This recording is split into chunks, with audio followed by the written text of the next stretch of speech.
आतापर्यंत 50,000 पर्यंत लोकांना मिळाले त्याच्यासाठी धन्यवाद देतो।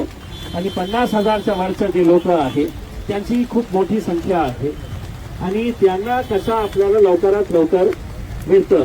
एक प्रश्न आम्ही त्यांना उपस्थित केलं की मागच्या 2 वर्षामध्ये या जिल्हाधिकारी कार्यालयाने किती आढावा बैठक घेतल्या।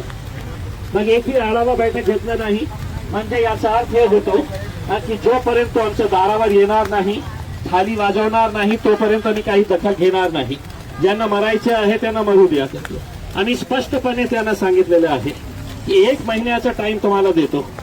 31 जुलै शेवटचा दिवस असणार आणि 31 जुलैच्या नंतर या शहरामध्ये मुख्यमंत्री असू द्या, उपमुख्यमंत्री असू द्या, आम्ही त्यांना या शहरामध्ये कसा अडवणार हे आम्ही निर्णय घेणार आहे। याच्या बाबतीत खूप मोठा आंदोलन आम्ही करू।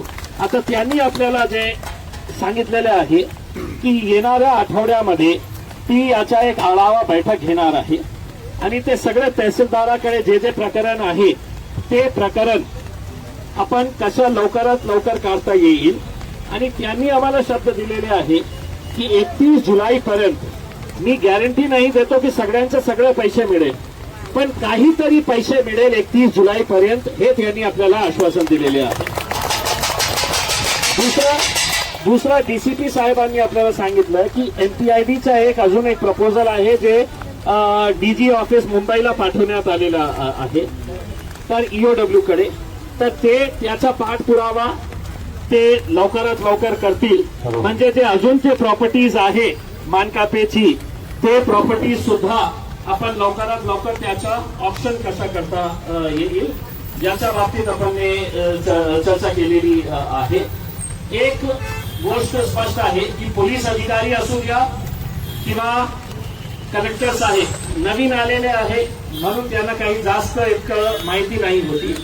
त्यांनी सांगितले आज रात्रीच मी सगळं फाईल्स बोलवून घेतो आणि येणाऱ्या आठवड्यात प्रतिनिधित्व करणारे लोकही त्या मीटिंग मध्ये सामील होऊ शकतात। म्हणजे आपला मुद्दा काय आहे ते अधिकारी स्वाभाविक आहे काहीतरी आपला गोडमोल उत्तर देतील।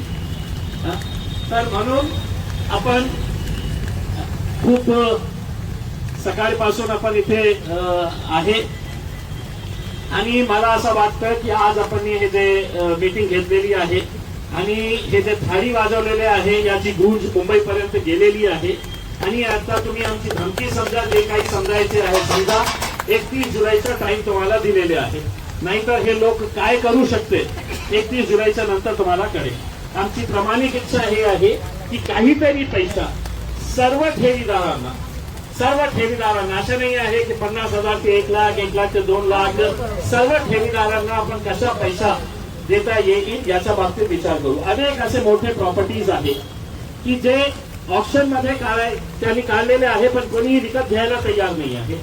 आम्ही त्यांना एक सुझाव दिलेला आहे की 10 कोटी रुपयाची प्रॉपर्टी आहे, तुम्ही त्याचा हे डिवाइड करून त्या प्रॉपर्टीजला एका माणसाला 10 कोटी रुपयामध्ये ते प्रॉपर्टी विकण्याच्या ऐवजी तुम्ही 4 लोकांना 2.5 कोटी रुपयाचं ते प्रॉपर्टी द्या।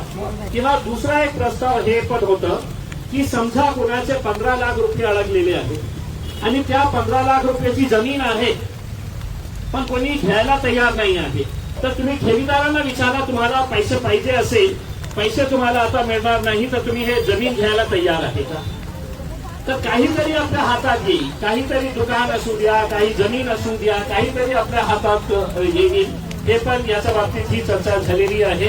मी आपल्या सर्वांना खूप खूप धन्यवाद देतो आणि अपेक्षा हे करतो की 31 जुलैपर्यंत आमच्या वतीने जे जे पाठपुरावा करायचा आहे ते माझ्या वतीने तर मी करणारच आहे। आपला सहयोग जशा प्रकारे तुम्ही आजपर्यंत देत आलेला आहे, आपण हे लढाई जे आहे आता आज शेवटच्या फेज मध्ये आलेली आहे मला असं वाटतं आणि आपण सगळ्यांनी मिळून असाच आमच्या सोबत राहा आणि आपण सगळं मिळून एकत्र येऊन आपण हे लढा उभा करू आणि 31 जुलैपर्यंत आपल्याला आपला ध्येय स्पष्ट आहे की काहीतरी पैसा आम्हाला पाहिजे 31 जुलैपर्यंत, नाही तर या मुख्यमंत्री साहेब आमच्या शहरामध्ये तुमचं स्वागत करू छोटे मोठे मंत्री बडे मच्छी चला खूप खूप धन्यवाद आपल्या सर्वांचा। धन्यवाद द्यायला पाहिजे। आमचा काय धन्यवाद साहेब, तुमचा धन्यवाद। माझ्यासाठी भाजी कोणी नाही आणली होती.